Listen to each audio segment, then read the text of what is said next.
Family and friends, welcome back. Appreciate you hanging out with us. This is Pandemonium Reigns. I am Dan. He is Mike. We are heading into week 9 of the college football season, right? Week 9? Week 9, man. The college football playoff rankings, I believe, will be coming out after this week. Do I have that right? It's got to be coming up. I know it's always the 1st of November.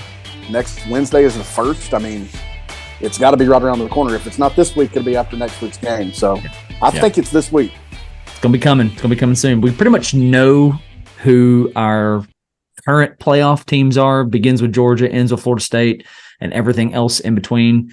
So pretty simple stuff there. Nothing to rave about. I think most people will be more interested in the 5 to 15 range because the conversation is going to be around, well, if this was the 12-team playoff year, then what would be happening? But nonetheless, we got a slate of weekend games. Not the greatest of slates, most people would say. But what's going to happen is we're going to go into this weekend. You're going to say, oh, well, I need to make sure mine's on this one. That one maybe, yada, yada. For the most part, it's not going to be outrageous. But what's going to happen is you're going to be texting your boys, right? Oh, my gosh, turn it on to ABC right now because BYU is in Texas and they're giving them all that they can handle. Clemson and NC State are going back and forth. You've got things like West Virginia, who is 4-3, traveling to Orlando, Florida. But we got 3 of them that we're going to talk about specifically today, being the world's largest outdoor cocktail party, South Carolina at A&M, and Oregon at Utah. Super excited to get into that one. So let's begin. The world's largest outdoor cocktail party. From a Tennessee fan, find a new name. This is no. I think you need to find a longer name. That's what you need. You need a longer name. Yeah, this game sucks. This series sucks. So we're going to play it. I don't know. You know what I mean? Do that. Yeah, I got you. I want to lead by asking you this: if you're a fan of either one of these teams, are you wanting this to go to home and home? I think I would for my perspective because I would want like you dropped a dirty word. I got stuck between like 7 words and it was almost great what came out. I think I would absolutely want this to be at home, but Florida more so than Georgia because you want a recruiting weekend at home. You want the home environment for another game. You're going to play less home games than most of your rivals because of this series. But I talked to 2 or 3 Georgia fans because I don't actually know any Florida fans. Back around summer, whenever the talk was that this series could be going home and home or could be like a home and home Jacksonville type deal. And they were like, absolutely not. Keep it in Jacksonville, keep the party going. I was shocked. Yeah. Maybe again, the issue was that it's Georgia who is on top of the football world for college. Maybe that was my problem. But yeah, man, look, if I'm Georgia and I'm on top of the world, I still want the recruiting visit weekend at home. For this game, think about what it could have been, man. When you're talking about Tebow coming to Athens and some of those series, how great they would have been. I mean, absolutely give me that. Yeah. Oh, for sure. Yeah. Also, I want Georgia to play in the swamp. You know what I'm saying? Oh, dude. Yeah. I mean, we've never seen that in my lifetime. So yeah. I'm not even sure if there was a point in time in the history of this rivalry if it was ever home and home. I believe there was, but yeah, you're right. It's been a long time. My eyes would be on that for sure. I'm not a big fan of neutral site games. Is what it is. Sue me. ESPN FBI has got this 85.2% leaning in favor of the dogs. You got an over-under, which feels low. Yeah. 47.5. And then you got a line, Georgia's favor, 14.5. Here's why I want to talk about this. Yep. Because it's one of those rivalries that you just never know. I mean,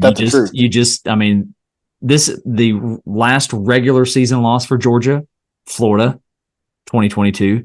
On the line, you have a 24-game win streak for Georgia. I believe that's correct. You got a potential. I'm gonna say you got a potential for that to be broken. So just because I'm gonna say, like I said against Georgia Auburn, Florida's going to be playing with house money. They should be anyway. They should be. I mean, they've got a lot to play for. Don't get me wrong. They're not in the same spot that Auburn is. I mean, they're sitting there with a 5-2 record. Are they in East conversation? No. Are they in second place East conversation? Yes. All right. So there's something there to play for. Your remaining schedule for Florida after this one, you're going to host Arkansas. Psh. Well, Arkansas might not score. You're going to go to LSU. That's going to be interesting. What LSU do we get? Traveling to Mizzou. That could be interesting. And then ending the season with Florida State. So, do you need this one if you're Florida? No, but you've got some guaranteed wins and you've got some pretty much some guaranteed losses. Florida State, right? Like I don't like that matchup for Florida at all. So, yep, I'm gonna set it. You really need this one. So play with a bit of house money. You absolutely better. Because you're also going to Missouri, and that's it's only getting colder outside of the South. We don't necessarily know what that's about till February or so. Yeah. But you're going to Missouri, a very very revamped Missouri, who looks just worlds better than they have been. Not like you've absolutely dominated and beaten Missouri every time you should have since they've been in the league. Florida State obviously couldn't agree more. That's going to be very very tough on the win. You're right. If they want to absolutely overachieve and have a say in the East, they have to win this game. Yeah. There's not a path in human society or life where I would predict that they have a path to win this game. They're not doing it. Okay. As wild as this series can be, it's Iron Bowl-esque in terms of how wild it can be. It's certainly not that rivalry with that level of hatred. Yeah. And all that, same state. Yeah, they're neighbors, but they're not, miles apart in the same state or a couple hours apart in the same state. Right. But there's not a single path in my mind where Florida's capable of beating this Georgia with now an offense that looks almost as good as their defense has looked for several years. Fair enough. So if you're Florida, what's the formula? What do you got to do? You got to dominate time of possession. I mean, you have to dominate time of possession. Like the way that they did, we talked about it in our Orange Cast. They held the ball for 15 minutes more than Tennessee did. You got to find a way to have the ball for, I would say, at least 10 more minutes than Georgia does. The bad thing is Georgia is so efficient right now. They're so prudent in what they're doing offensively. Now they're gonna have to figure out a way to do it without Brock Bowers in this game, but they're so efficient, man. They can go right down the field on you in no time flat if they want to. Might not even face third down if they're really firing on all cylinders, which I kind of expect them to be. I mean, they've had 2 weeks. I think both teams have had 2 weeks to prepare for this game, a bye week before it was really handy for both of them. But you got to dominate time possession. You better find some maximize your yards from your backs. Don't put it all on Graham Mertz in this game like it was in the South Carolina win. That game alone, 41-39 over South Carolina, even though it was at South Carolina, gives me just tons of pause. I know that Graham Mertz threw it for 420 yards, but he ain't going to do that against Georgia. No, he's certainly not going to do that against Georgia. I think what intrigues me the most is what is Georgia going to do if they get into a pickle and they don't have Brock? That's an absolutely a great question. They've got tight ends for days, but there's only one Brock Bowers. That is, man, very well said. Let me reframe it just a hair. They've got. Wait, how did you say that again? They've got tight ends for days. I mean, they've got really good tight ends for days, but there's only one Brock Bowers. Yeah, for sure, Amen. For sure. I can see a rise of was it Luke Delp? Is that next? Oscar. Is that the guy that's Oscar Delp? Oscar Delp. I could see a scenario where he has a breakout game because I think he's got some serious potential. We spoke with Ryan Phillips a season ago, and he was raving about him, saying, "Watch out for this dude." I'm pretty sure he is a coming native, so he's right around this area. Georgia native. Yeah, so he's right around this area. I also want to see in a big game like this, fans' reaction to Carson Beck. Like, I still do not understand. And I know that it's changed some, but you still got a large part of this fan base that is just out to cut this dude's head off. And I don't get it. I mean, 173 completions on 235 attempts. I'm not sure what that percentage is quite yet. 73.6. Okay. Wow. 2,100 yards, 12 scores, 4 picks. And he's doing it without the defense that Stetson had, doing it without the backfield that Stetson had. My goodness. I mean, I'd take him. I would absolutely I'd take this guy. I don't care how big his forehead is. I'll take him. Peyton had a big forehead. Exactly. He's not a looker by any means, but my gosh, is he slinging it around? 73%. I don't have it offhand, but do you know how high that has to be in the SEC and the nation? It's got to be up there. It's absolutely got to be up there. I'm not taking the time. I'm going to say that's top of the conference. I mean, I'd be shocked. And maybe Jaden Daniels is higher. Maybe. I mean, honestly, they spread it around maybe even a little bit more than Georgia does, so I could see it being lower because that's what happens when you pass the ball around. You have incompletion. Yeah. But I mean, 21-47 on the year yardage, 12 touchdowns, 4 picks. Some of the picks are a little questionable, but the decision on the pass, that is, every quarterback's going to throw a pick. But what could you possibly be nitpicking this guy for? Guess what the backups do sometimes when they come in? They throw a pick. It's happened this year. Yeah. I don't even understand what it could be. Maybe you want him to have some of the mobility that Bennett had. Dude, I don't care. There is nothing that he's missing in his game right now. No, I would take this kid in a heartbeat. So if he wants to transfer for next year, I'm down. Yes, sir. I'm down. Hey, they've got Dylan Raiola coming in. He better find somewhere to play ball. Oh, snap. Let's go ahead and make a preview and prediction on this one. So go ahead. We got, again, Georgia 14.5. Oh my gosh, I have lost the over under. Stupid. 47.5. 47.5. Go ahead and give me your predictions, bro. Yeah, I mean, to me, my prediction is that Georgia's going to do what they want to do. I don't like Florida. The bad thing is that Florida's strength is pretty much like we've talked about in a phone booth, motion and dumping it off either near the sticks or near the line of scrimmage.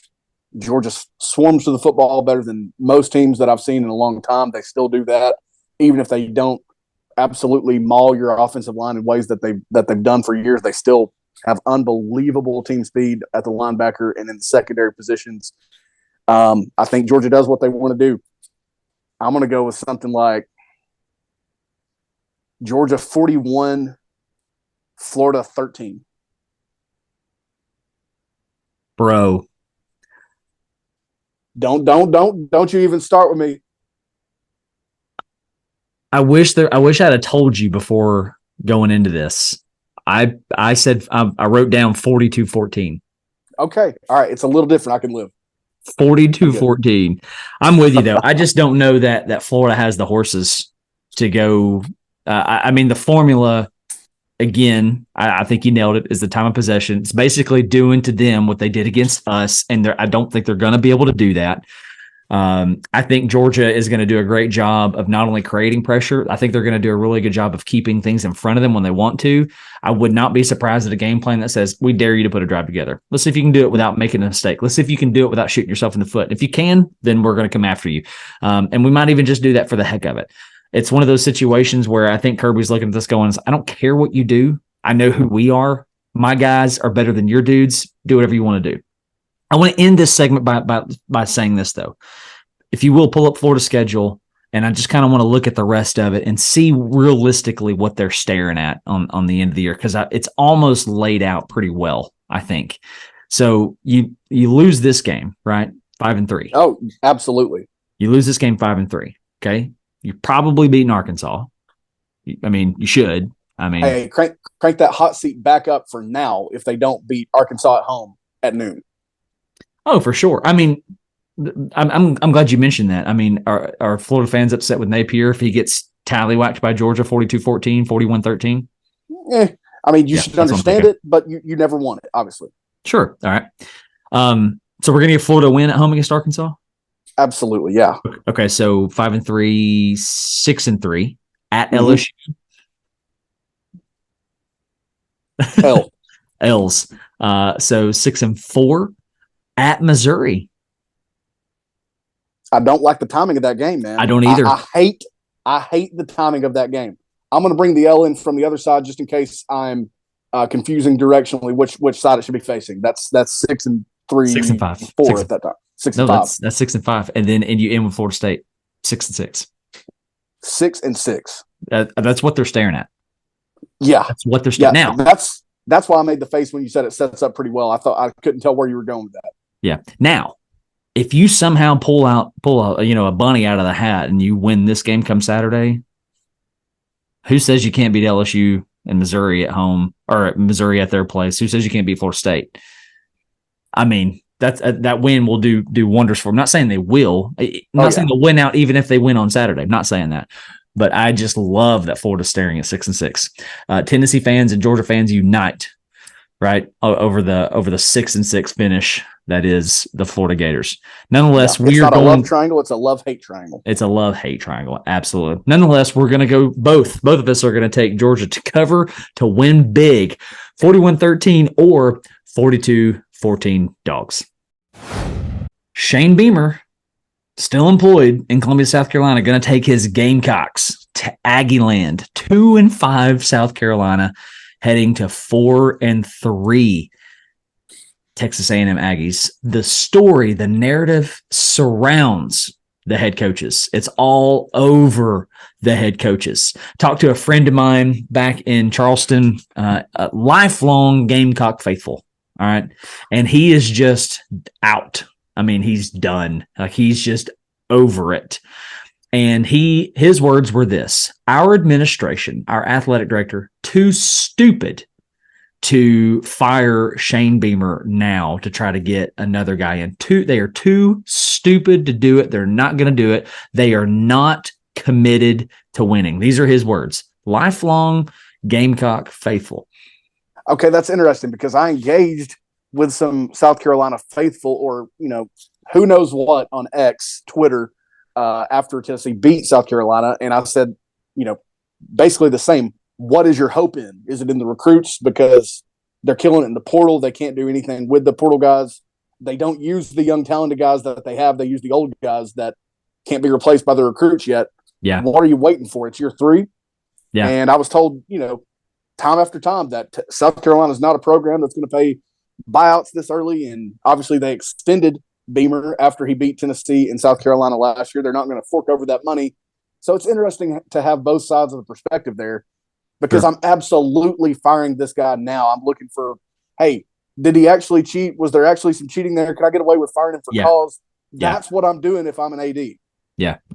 So the same guy that I referenced on the Orange Cast, who brought to light the stat that was Heupel's record post losses in his time at Tennessee, the same guy is a guest on the Spurs Up show for South Carolina.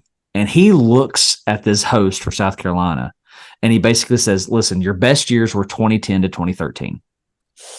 And he goes, I love this. And if Billy listens to this episode, this South Carolina fan I was talking to, please don't hate me for what I'm about to say and giggle at. But he says, your best seasons are 2010 to 2013. He says, tell me what you won. Tell me what you did. And you put all of your hope and your stock in getting back to that. But 2010, you won the East. That's all you did. You beat a terrible Michigan, right, in an Outback Bowl with dudes, and you had some stars, some studs. Jadeveon Clowney, I want to say Ringer. It's not it. Or is it Springer? God, my mind. I had kids, and my mind left with my kids. You had Alshon Jeffrey, I believe. Oh, okay, there you go. Alshon Jeffrey, Connor Shaw, right? So you had dudes, but what did you win? You didn't achieve anything. And I respect the guy on the Spurs Up show, the host of it, and he says, I mean, you're right. So that tells me. Okay, so coming back to the original thing with my friend Billy, he says, we're just not committed to winning. I mean, until you until you dump the money truck on somebody who can push the ceiling for you and get you to 10 wins. I think your great achievement there is in that 2010 to 2013 span is you won 10 games every year. That's impressive. I think that's extremely impressive. That's absolutely what you strive for. But my argument to that is, who was Tennessee from 2010 to 2013? Who was Georgia from 2010 to 2013? Who was Florida from 2010 to 2013? They were bad. I mean, terrible. Georgia was your best out of the four, if we're throwing South Carolina in there as well. South Carolina's in that mix as well, but between Georgia, Florida, and Tennessee, Georgia is by far, head and shoulders above the other two. And then you have, think about this, consider this. Then you have Missouri come into the league in 2012, and they win the division in 2012. They win it again. Wait, in 2012? No, Georgia won 2012, 2013, 2014. So nonetheless, fire him. I think you can win big in South Carolina. I really do. I mean, Columbia is a great place. Like it's basically a beach town without the beach. It's hot all the time. Basically great weather if you like really stupid hot weather. Mm-hmm. Willie B is an underrated stadium. So you got a lot of positive there.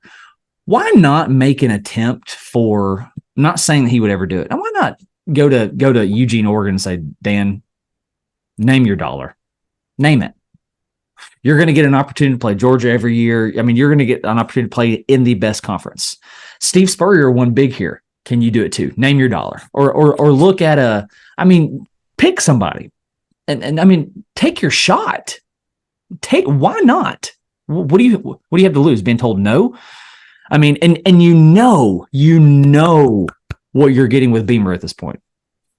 You're 3 and you're trending down. You lost all kinds of dudes in the portal. You got to cut ties with him. You have got to cut ties with him. His buyout's nothing. Look at it. Look at this game that we're about to talk about, and that we're leading into with these coaches. If they lose this game, they can't lose again, or they're going to be 5-7 at best. And they're going to lose again. Yeah, I'm sorry. They're 6-6 at best if they lose on Saturday, and they're absolutely going to lose again.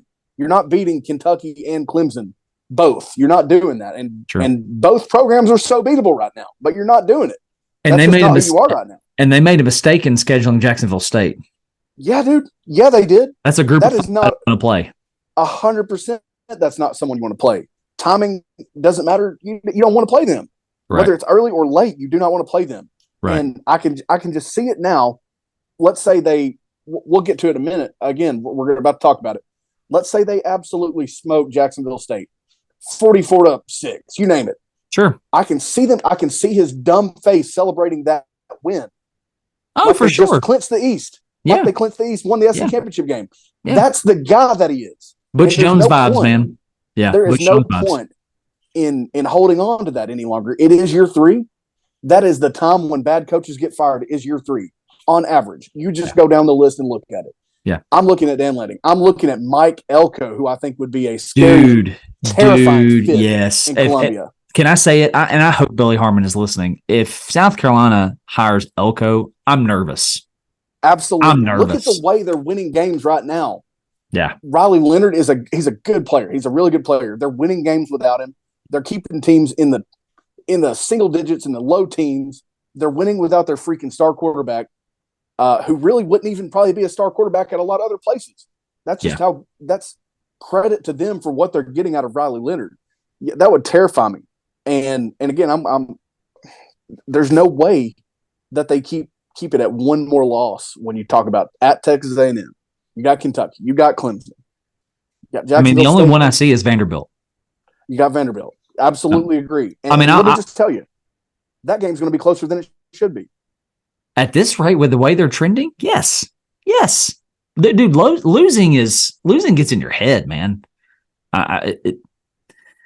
Anyway, so I want to peek the rest of their schedule, and just kind of do what we did with Florida. So traveling to Aggies, I'm telling you now, I'm I'm Loss. picking them to lose this game. So we're going to get into the preview and prediction in a minute.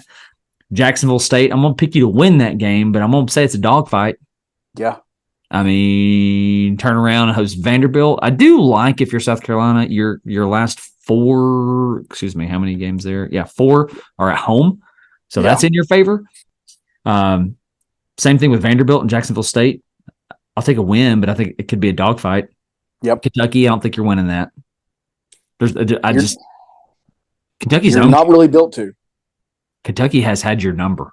They've had your number. And with really the odd exception of last year, which they played without Will Levis. That's a good point. When they beat them, they were without Will Levis. And good point. The thing that comes back to it that I'm going to reference, I know we've got one more game to mention on our schedule. How are you going to protect Spencer Rattler in any of these games against teams not named Jacksonville State and Vanderbilt? That's a great point, because you're going to end that season with Clemson, and you know they're coming for blood. 100%. That if be Clemson loses every game until then, surely to God, they're going to come for blood in that game. Yeah. That is an underrated rivalry. I lived in that state for 5 years. That is a very those dudes hate each other. They absolutely. Dude. A lot of them played together in high schools, or there's a lot of high school ties there. They cannot stand one another. It's very Iron Bolt-esque. All right. Yep. But Clemson's coming for blood. 100%. I mean, and Dabo's a great motivator. So fire Shane Beamer. The rest of the conference is looking at you going, fire Shane Beamer. Fire Shane Beamer. And do it now. I'm rooting for them to keep him, but common sense, you fire the guy. You can upgrade without landing either of the guys I just mentioned. You can upgrade, okay? You go get a good coordinator, you can upgrade. I don't care about recruiting when South Carolina fans all year, you know what they've been begging for? Where is Nick Harbor, the 5-star that they landed in last year's class? Where's he at? They're not using him. What did they do with Jaheim Bell? They didn't use him. Spencer Rattler, they're getting him killed every week. Yeah. So and look, when I engaged with some of them after the Tennessee win over South Carolina, they were pointing to the dual threat quarterback that they have sitting on the bench right now. Right. Yeah, he's going to be running for his life at the rate we're going. Yeah. You're going to tell me that's going to beat what you're getting out of Spencer Rattler? Right. Yeah. No, I'm with you, dude. I'm totally with you. I just can't get past this whole year 3 thing, man. I can't get past this. Consider this. We compare him to Butch Jones, right? Yep. Like they're the same person. I mean, used car salesman. What did Butch Jones do in year 3? He went 9-4 ultimately. Went 9-4. With trending upwards. He was trending up. And year 3, you are 2-5 under Shane Beamer, and it's ugly. You are trending down. Fire him and do it yesterday. Yes, and I want to make one more quick point before we actually get into the game, and then I'm good from my perspective. Year 3 for Will Muschamp, 7-6. That's after going 9-4 the year before. Let's say they both overachieved the year before, and then 4-8 in 2019, 2-5 before they fired him in his 5th year. I don't think there's any place in the SEC for sure where you have to keep a coach because you don't want to pay his buyout. I don't think that's a thing anymore. I don't care what your boosters or your base looks like. You do it, and you do it now if you have any common sense. Agreed. All right, so our spread is A&M 15.5, over under set at 54. And I do want to say before you give your prediction, we would be talking about Jimbo Fisher a whole lot more if we weren't so confident in the Aggies winning this game. Absolutely. And on the flip side of, finding some losses for South Carolina, Texas A&M absolutely should be finding some wins in the back half of that schedule. They're going to go to Ole Miss next week. Not an easy one. It is at noon. That sets up better than it could. And then you close it out with hosting Mississippi State, hosting Abilene Christian, traveling to LSU, and you won 5 games last year and you beat LSU. There's no reason you should be able to score some points on LSU, even if they light up the scoreboard against you. You're 100% correct. We'll be talking about Jimbo Fisher in the same way if his buyout was $10 million less than it is. Or if it wasn't a $100 million buyout and he wasn't Shane Beamer on the other sideline. Yeah. Yeah. Agreed with you. Agreed. And I like Tamu to split that last 4, 2-2. Yeah, that's probably what they're looking at. So still not what they need to be doing. Maybe enough to hold on to Jimbo because of how ridiculous the number is. But, they did lose their quarterback. They should factor that in. And probably go from there is what I think. Agreed. I'm going to set this up well for you. I'm going to take the Aggies 31-13. It's going to be ugly in Aggieland. Yeah. I'm going to go. I can't believe I'm doing it in 2023 with the way the sport is played. I could see anything. No format do I see a South Carolina win, whether Texas A&M plays it closer because they're still not doing what they should be doing, or they blow them out of the building. I could see either scenario. It is an 11 a.m. local kick. That's not ideal, but you should eat their lunch. They should be putting their feet up on South Carolina's couch. They should be killing Spencer Rattler because of that offensive line, how bad it is, how limited they are at the receiver position without Juice Wells. All those reasons, I'm going to say Texas A&M doesn't do quite what they should. They score 27, South Carolina 10. 27-10. Either way, it's big win for not a big win. A devastating blow for the Gamecocks. Either way. Yep. I got them 31-13 Aggies. You got them 27-10 Aggies. The big question is, before we close it out, does Shane Beamer have a job come Monday? Oregon is going to take a flight out to Utah, who Utah just beat Southern Cal for the third straight game. Southern Cal is a joke, but we're not talking about them. We got a barn burner taking place in Oregon at Utah. ESPN likes this 68.7% in Oregon's favor, and I just don't like it that much. I feel like this is basically a coin flip. The line here is Oregon 6.5. The over-under is 47.5, and it is a daggum shame, dude, that we are losing the Pac-12 because, respectively, arguably the best conference top to bottom, and we're losing it. You absolutely cannot argue that when you look at the bottom ends of every other of the 4 other Power 5 conferences. The bottom ends are atrocious. Yeah. The bottom end of the Pac-12 ain't bad, man. And it's almost a conference where anybody can beat anybody, every week. Yeah, for sure. Look at Washington and Arizona State last week. Dude, for sure. What was that? Washington's only touchdown was found on like a 99-yard pick six. Like what is this mess? What dude. 2007, go back to your hole and crawl back in it. What in the world? Die. You go back and die. And what's fascinating is Utah playing without Cam Rising, man. Like, and winning, dude. You have got to like them going forward in the Big 12, right? In the future seasons, you got to like this scenario. You've got to like this scenario. There's not an inch of room for me to respect Utah anymore. There's just not. Well said. Blows my mind that Vegas has the audacity, and I can see Oregon winning this game by a touchdown, even by a little bit more. But it blows my mind that Vegas has the audacity to make them a touchdown underdog at home in a primetime 3:30 slot. And I understand. I hear you. The weapons that Oregon has, the balance, the beautiful offensive balance that Oregon has. I've talked about this. I've been someone that's been so down, so reluctant to really jump much higher on Bo Nix. I'm going to ride with him because he's starting to prove me wrong when it ultimately comes to previewing this game. But it is outright disrespectful to Utah. Doesn't help Oregon a bit to make Utah a touchdown underdog at home. That I bet Oregon has got some serious complaints with that. But yeah, respect through the roof for Kyle Whittingham.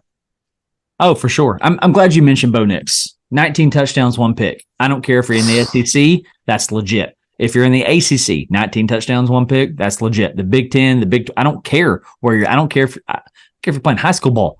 19 touchdowns to 1 pick is stellar, and he's got a hair over 2,000 yards. I want just for a second. Bo Nix in the right place. Is he an NFL quarterback? The right place. Let me think about it. Yeah, because the place is like San Francisco. I can play quarterback for San Francisco. That's a given. That's a given that most of us could. Detroit, I think, with what they're doing with Jared Goff, there's absolutely a couple of homes out there for him. I don't think it's just every team or anything like that. I don't think he's certainly not pick, but absolutely there's homes out there for him. Seattle, I could see Seattle. I know there's obviously a current connection of the state that they play ball in.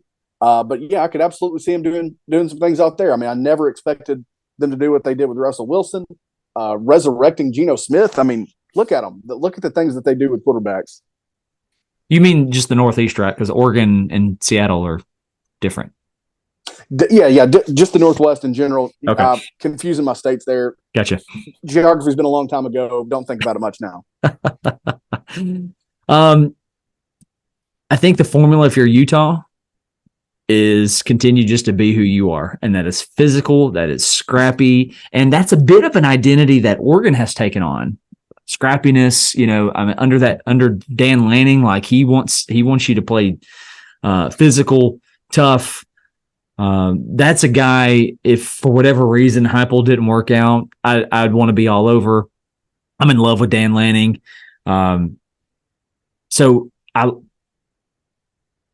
I love the time slot for this game. I love that it's at 3:30. I'm going to get to catch it. I'm probably going to be interested way more in this one than I will be the cocktail party. Because I think you could be staring at like an overtime barn burner with this one. Yeah, I think you could. I think you could be looking at a low score game going into overtime because I like the defenses as much as I like Oregon's balance offensively and as much as I love Utah's resiliency on offense without Cam Rising. I think you could have a low scoring game entering overtime.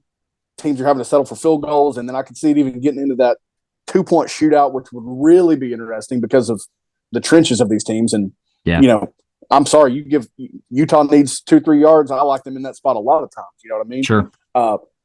The thing I don't like for Utah in this game, which sets up perfectly for me and just transitioning here, is I don't like their ability to do it time after time against a team like Oregon. Like I said, I could see Oregon winning by 14 at most. I'm not going to go there. I could see Utah winning a close one, but I don't like their ability to be able to drive the field time after time without Oregon just having a bad day. And look, it is a road game. We've beat that horse all the way into the ground.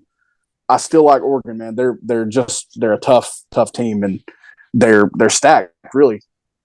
I still like Oregon too, but if you take this exact same Utah team and you change their branding, you slap blue and gold on them, UCLA, you slap cardinal and yellow, USC, I guarantee you're looking at them different.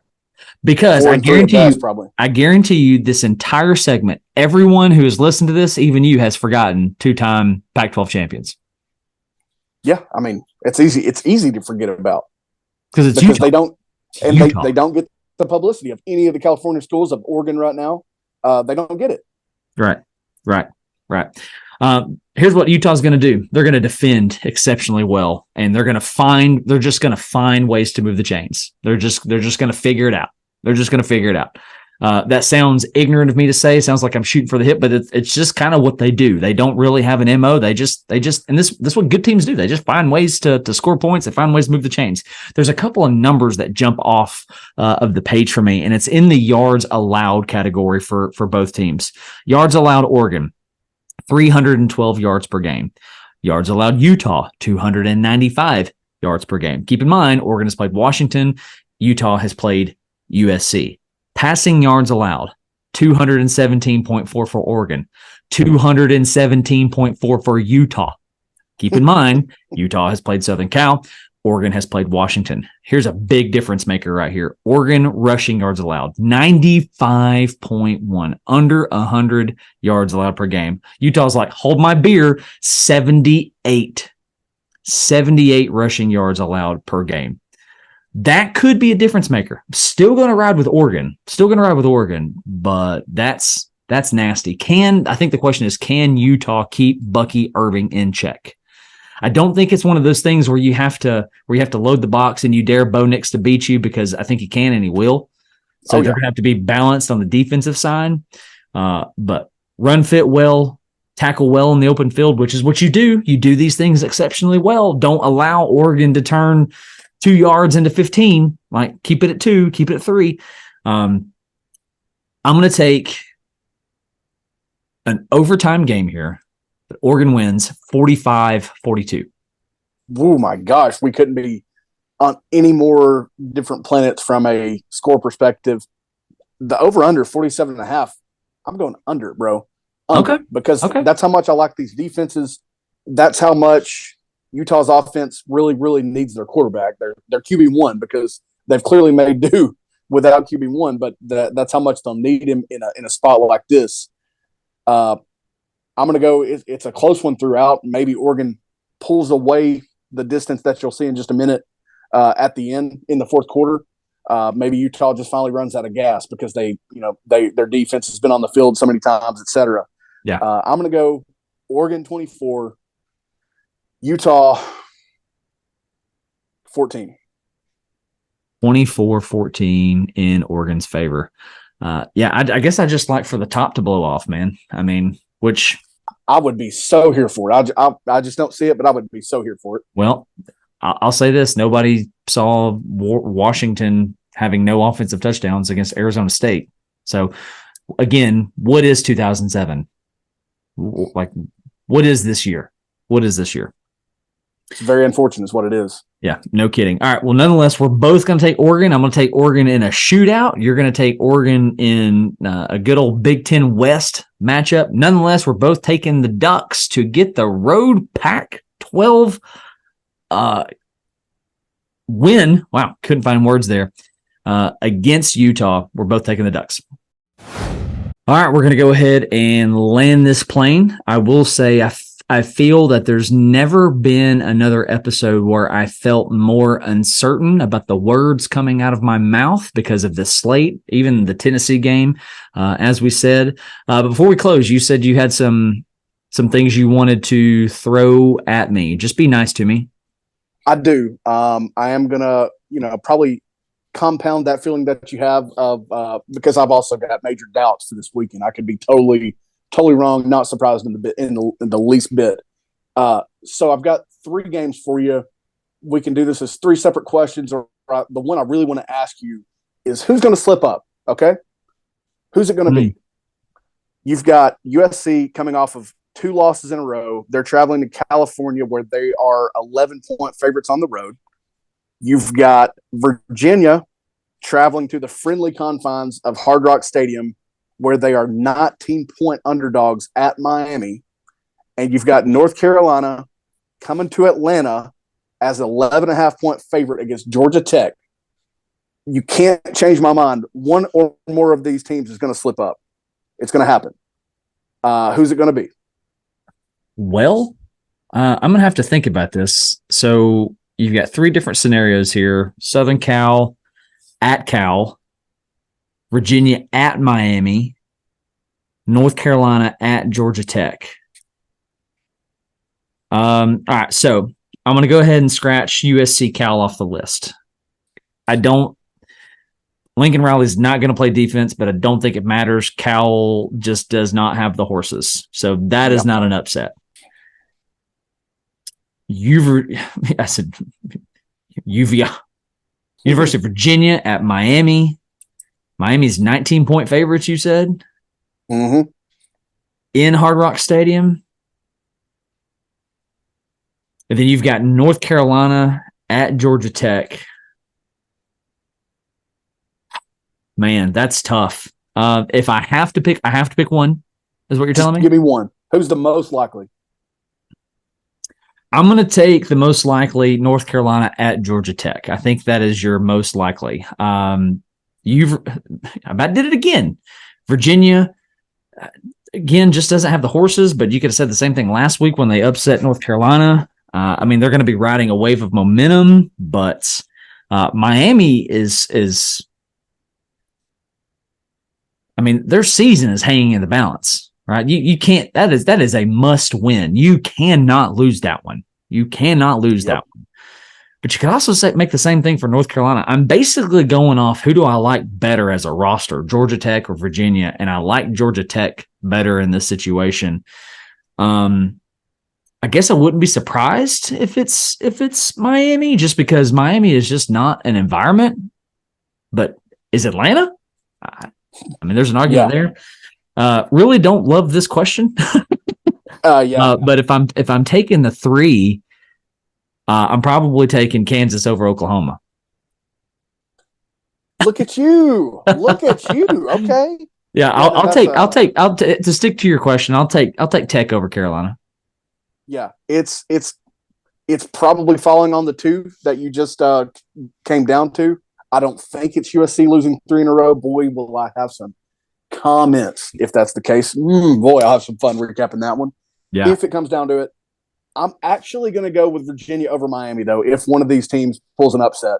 Okay. Look, Cristobal just won his first home ACC game against Clemson, as poorly as they're playing right now. In 2 You've got to be joking. I'm not joking. First conference win? His first home conference win. Home. Right. Sorry. Yeah. That was his first one, which, maybe there's an element of he's broken the seal, and it's going to be smooth sailing in this game like it should be. That the upset that they pulled is obviously influencing me here in liking them a little bit.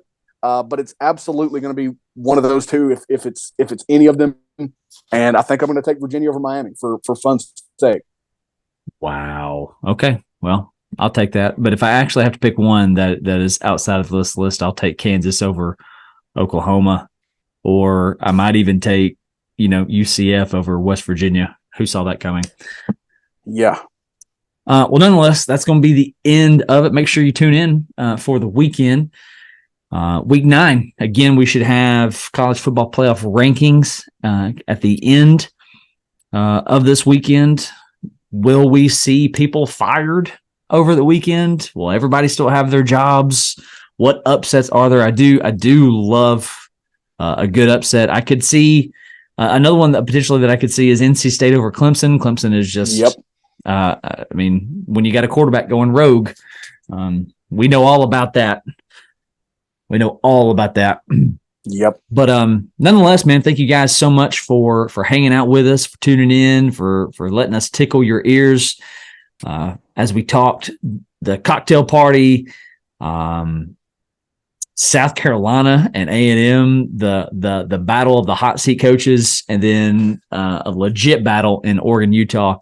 I'm Dan. He's Mike. Make sure you push like right now in this moment. Do it right now. It helps. And does wonders, man, for our algorithms and all those things. And as we continue to grow, I want to say thank you to our sponsors. We'll drop that info in the comments. Nonetheless, I'm out of words, man. I love you. Love you, Mike. You're my buddy. You're my boy, Blue. Love you too, Blue. God bless y'all. Go Vols. Give me up. Pandemonium Reigns.